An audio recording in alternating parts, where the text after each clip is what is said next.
അപ്പോൾ ഇന്ന് നമുക്ക് എക്സാം ഇല്ല. ഇന്ന് എക്സാം ഇല്ലാത്ത ഒരു ദിവസമാണ്. അപ്പോൾ നമ്മുടെ ഇന്നത്തെ ഒരു കുക്കിംഗ് വ്ലോഗാണ് ഇപ്പൊ നമ്മൾ കാണിക്കാൻ പോകുന്നത്. നമ്മൾ ഇന്ന് എന്തൊക്കെയാണ് കുക്ക് ചെയ്യാൻ പോകുന്നത്. ഇപ്പൊ രാവിലെ ഉച്ച തോന്നുന്നില്ലേ, 12 സംതിങ് ആയിട്ടുണ്ട്. നമ്മളിപ്പോഴാണ് കുക്ക് ചെയ്യാൻ പോണത്.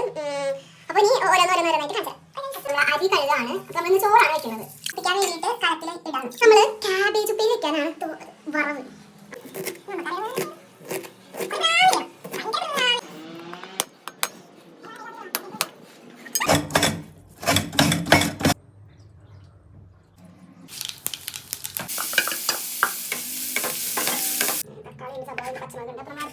സോയക്കറിയാണ്. സോയ നമ്മൾ റെഡി ആയിട്ടുണ്ട്. ചോറ്, ചമ്മന്തി, ക്യാബേജ് ഉപ്പേരി. നമ്മുടെ ഇന്നത്തെ ലഞ്ച് സോയാബീൻ. ചോറ്, എൻ്റെ ചോറ്, സോയാബീൻ ഉണ്ട്, അച്ചാറുണ്ട്, ക്യാബേജ് ഉണ്ട്, ചമ്മന്തി ഉണ്ട്, മാങ്ങ ഉണ്ട്. Happy lunch.